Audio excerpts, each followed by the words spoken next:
മീൻ കഴിക്കുന്നവർക്ക് എല്ലാവർക്കും ഇഷ്ടം അയല ഫ്രൈ.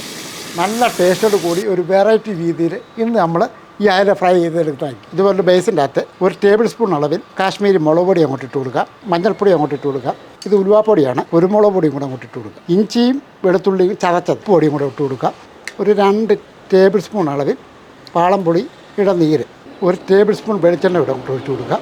ഇനി നമുക്ക് ഒരല്പം കറിവേപ്പിലയും കൂടെ. ഇനി ഇതെല്ലാം കൂടെ നല്ലവണ്ണം മിക്സ് ചെയ്തെടുക്കണം. ഒരല്പം വെള്ളം ഒഴിച്ചു കൊടുക്കുകയാണ്. ഇനി നമുക്ക് ഈ വരച്ച് വെച്ചിരിക്കുന്ന അയല ഈ മസാല കൂട്ടിൻ്റെ അകത്തോട്ട് ഇട്ട് കൊടുക്കുക. മസാലയൊക്കെ നമ്മൾ നന്നായിട്ട് തേച്ച് വെച്ചിട്ടുണ്ട്. ഇതേപോലൊരു പാൻ അങ്ങോട്ട് വെക്കുകയാണ്. കുറച്ച് വെളിച്ചെണ്ണ അങ്ങോട്ട് ഒഴിച്ച് കൊടുക്കുക. ഒരു 1/2 കപ്പ് തേങ്ങാപ്പീര് ഒന്ന് വാർത്തെടുക്കണം.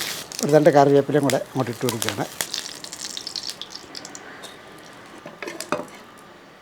ഇനി നമുക്ക് പുരട്ടി വെച്ചിരിക്കുന്ന അയല അങ്ങോട്ട് കറക്കിയിട്ട് കൊടുക്കുക. ഈ ബാക്കിയുള്ള മസാല എല്ലാം കൂടെ അതിൻ്റെ അകത്തോട്ട് ഇട്ട് കൊടുക്കുക. നമുക്കൊന്ന് മറിച്ചിട്ട് നോക്കാം. ഫ്രൈ ആയിട്ടുണ്ട്.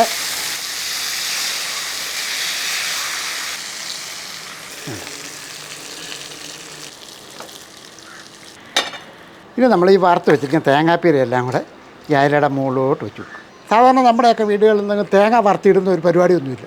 പക്ഷേ അത് ഇട്ട് ഇതേപോലെ ഒന്ന് കഴിച്ചു നോക്കി. നല്ല രുചികരമായിട്ട് തന്നെ മീൻ നമുക്ക് വറുത്തെടുക്കുകയും ചെയ്യാം, കഴിക്കുകയും ചെയ്യും.